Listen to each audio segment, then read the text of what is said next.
최근 베네수엘라에서 벌어진 일 다들 어떻게 보셨나요? 아마 많은 분들이 그냥 남미의 한 나라에서 벌어진 정권 교체, 그 정도로 생각하셨을 텐데요.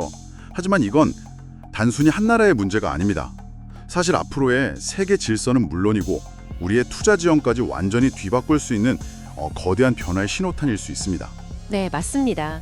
이번 사건은 미국이 더 이상 여러 강대국이 공존하는 다극 질서를 용납하지 않겠다는 선언과도 같아요. 오직 미국의 국익을 최우선으로 하는 어떻게 보면 새로운 제국적 질서의 시작을 알린 거죠.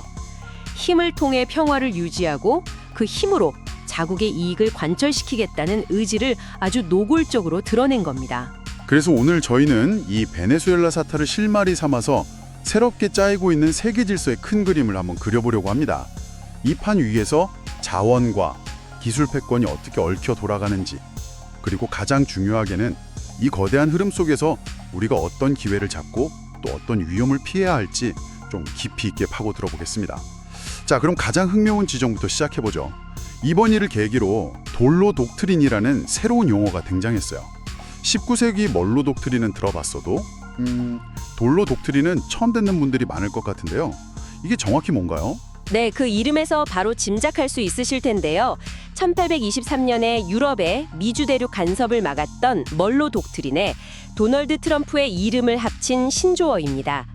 그 핵심은 앞으로 그린란드부터 캐나다, 미국을 거쳐서 남미 대륙 전체, 즉 서반구를 미국의 확고한 영향권 아래 두겠다는 강력한 의지의 표명입니다. 그러니까 우리 앞마당이니 중국이나 러시아는 넘보지 마라, 이런 명확한 경고장을 날린 셈이군요. 네, 정확합니다. 바로 그겁니다. 근데 그냥 영향력을 행사하겠다는 선언을 좀 넘어선 것 같아요. 최근 기자회견 발언을 보니까 교역, 영토, 그리고 자원 보호를 국가 안보의 핵심이라고 딱 못 박았더라고요. 특히 자원이라는 단어가 이렇게 전면에 등장한 건 이전 행정부들과는 확실히 다른 지점 아닌가요? 네, 제대로 보셨어요. 그게 제일 중요한 부분이죠. 미래는 국가 안보의 핵심인 교역, 영토, 자원을 보호하는 능력에 따라 결정된다고 직접 언급했거든요. 이건 엄청난 시각의 변화입니다. 과거에는 민주주의, 인권 이런 가치를 내세웠다면 이제는 그런 건 다 빼고 노골적으로 신뢰를 챙기겠다는 거죠. AI 패권 경쟁, 그리고 제조업 리쇼어링 시대에 석유, 리튬, 히토류 같은 핵심 자원 공급망을 장악하는 것, 이게 곧 국가의 생존과 직결된다는 걸 이제 깨달은 겁니다. 그렇군요. 그러니까 베네수엘라 사태의 명분은 민주주의 회복이란 마약 소탕이었지만 그 뒤에 숨은 진짜 이유는 그렇죠. 세계 최대 매장량의 석유를 확보하고 미국 기업들의 길을 터주려는 지극히 현실적인 계산이 깔려 있었다, 이런 말씀이시군요. 바로 그겁니다. 명분은 언제든 바뀔 수 있지만 자원을 향한 용장은 바뀌지 않죠. 그렇다면 왜 하필 지금 라틴 아메리카일까요? 솔직히 지난 수십 년간 미국이 거의 방치해왔다고 해도 과언이 아닌 지역이었잖아요. 바로 그 방치가 오히려 지금 미국의 조급함을 부른 원인이 됐습니다. 라틴 아메리카는 그야말로 미국의 발밑에 있는 자원의 보고거든요. 전 세계 리튬 매장량의 60%, 은혜의 40%, 구리의 45%가 바로 이곳에 집중되어 있습니다. 그런데 그동안 미국이 소홀한 틈을 타서 중국이 들어온 거군요. 네, 중국이 1대1로 프로젝트를 내세워서 막대한 자금을 쏟아부으면서 영향력을 무섭게 키워왔습니다. 실제로 코로나 팬데믹 때도 미국이 외면하는 동안 중국이 자금이랑 백신을 지원하면서 라틴 아메리카 국가들의 환심을 샀다는 뉴스를 본 기억이 나네요. 맞습니다. 라틴 아메리카 31개국 중에 무려 23개국이 중국의 1대1로에 참여할 정도였으니까요. 미국 입장에서는 잠시 한눈판 사이에 둔마당에 낯선 사람이 들어와서 안방까지 차지하려는 그런 형국이 된 거죠. 중국이 핵심 광물을 무기화하려는 지금 기술 패권과 직결된 이 자원 공급망을 되찾아오는 건 미국의 사활이 걸린 문제가 된 겁니다. 그런데 아까 자원 목록을 말씀하실 때 깨끗한 물이 35%나 있다고 하셨는데 그게 좀 의외였어요. 보통 자원이라고 하면 석유나 희귀 광물을 떠올리는데 물이 그렇게까지 중요한가요? 네, 물은 21세기 산업의 혈액이라고 보시면 됩니다. 특히 AI 시대로 넘어가면서 그 중요성은 비교할 수 없이 커졌어요. 리튬을 추출할 때도 엄청난 양의 물이 필요하고 또 초미세 공정이 필요한 반도체를 만들 때도 고도의 청정수가 필수적이거든요. 잠깐만요. 그럼 AI 데이터 센터와도 관련이 있겠네요? 엄청난 열을 내뿜는 서버들을 시키려면 막대한 양의 물이 필요할 테니까요. 정확합니다. 바로 그겁니다. 이제 AI 경쟁은 단순히 더 좋은 반도체 칩을 만드는 경쟁이 아니에요. 그 칩을 만들고 수많은 서버로 이루어진 데이터 센터를 24시간 안정적으로 돌리는 데 필요한 전기와 물, 즉 물리적인 인프라를 누가 더 싸고 안정적으로 확보하느냐의 싸움으로 번진 겁니다. 아, 결국 에너지를 잡는 국가가 AI 생태계 전체에 헤게모니를 줄 수 있는 그런 구조가 만들어지고 있는 거죠. 그렇군요. 결국 베네수엘라 사태는 단순히 석유를 넘어서 AI 시대의 패권을 잡기 위한 거대한 자원 전쟁의 서막이다. 이렇게 봐야겠네요. 그럼 이게 베네수엘라 하마로 끝나지는 않을 것 같은데요. 이 파장이 어디까지 미칠까요? 당장 떠오르는 곳이 이란인데 어떤가요? 네, 시장은 벌써부터 다음 타겟으로 이란을 주목하고 있습니다. 이란은 베네수엘라의 마두로 정권과 굉장히 긴밀한 관계를 유지해 왔거든요. 실제로 미국의 정보당국도 두 정권이 제재를 피하기 위해 긴밀히 협력해 왔다고 보고 있고요. 베네수엘라의 성공 이후에 금융시장에서는 이란 정권의 붕괴에 베팅하는 자금이 급증하고 있습니다. 만약 실제로 이란의 정권 교체가 일어나고 미국의 제재가 풀린다면 에너지 시장에는 그야말로 핵폭탄급 파장이 있겠네요. 그렇습니다. 이란의 확인된 석유 매장량은 사우디아라비아, 베네수엘라에 이어서 세계 3위입니다. 그동안 묶여있던 엄청난 양의 원유가 시장에 풀리면 어떻게 될까요?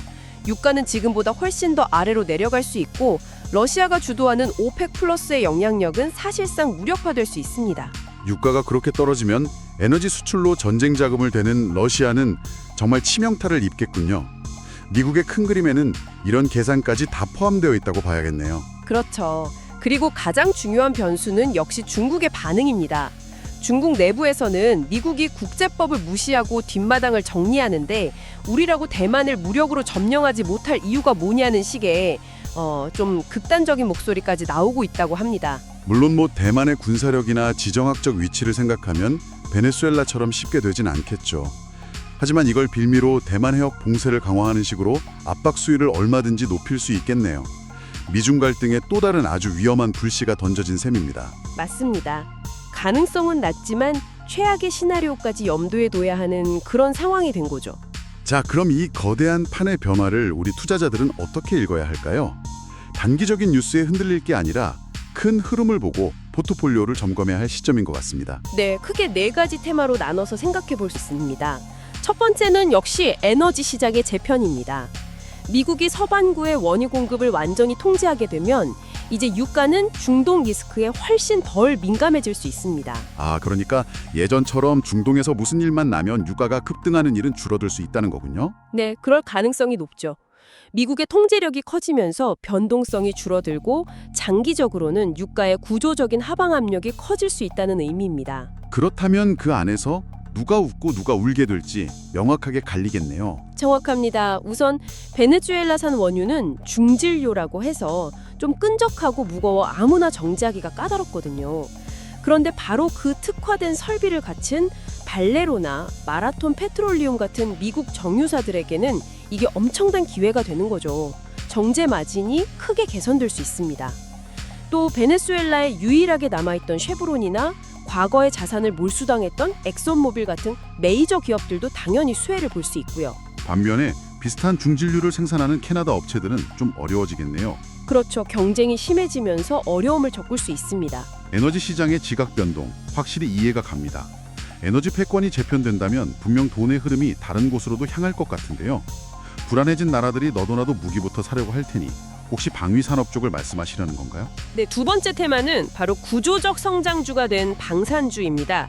이제 방산주는 단순히 경기가 안 좋을 때 찾는 경기 방어주가 아니에요.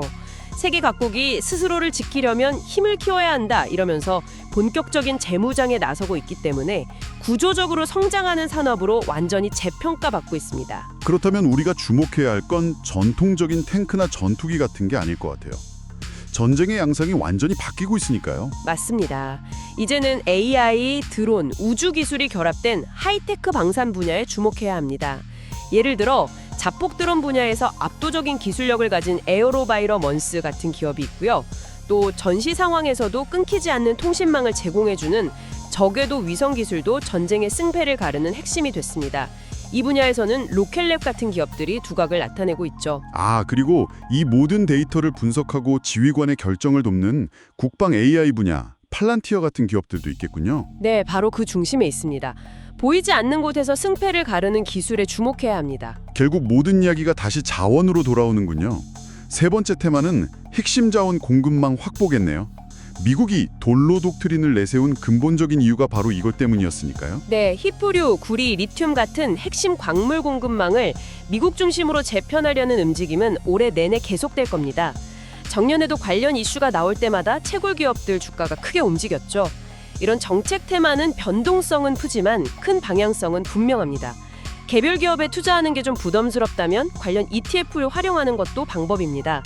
예를 들어 XME는 미국 광산 기업들 중심으로 담고 있고 RMX는 글로벌 기업들을 폭넓게 담고 있어서 성격에 맞게 선택할 수 있습니다. 알겠습니다.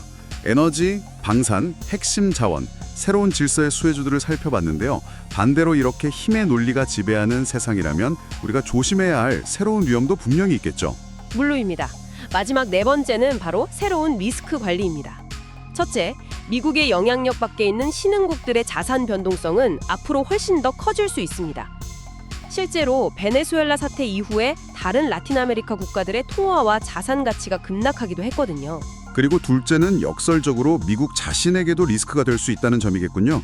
네, 동맹국인 덴마크에게 그린란드를 팔라고 압박하는 식의 행동이 계속 쌓이면 장기적으로 달러와 미국 국채에 대한 신뢰가 흔들릴 수 있다는 위험도 반드시 인지해야 합니다. 오늘 이야기를 쭉 듣고 보니 이제 지정학적 리스크는 더 이상 투자 환경의 돌발 변수가 아니라 우리가 항상 안고 가야 할 상수가 되었다는 점이 명확해지네요. 어디에 자원이 있고 누가 그것을 통제하는지가 우리의 자산 가치를 결정하는 시대가 온 것 같습니다. 마지막으로 생각해 볼 질문을 하나 던져드리고 싶습니다. 과거의 공식은 이랬습니다. 미국의 군사 행동은 유가 급등과 증시 하락으로 이어진다. 일종의 위험 회피 공식이었죠.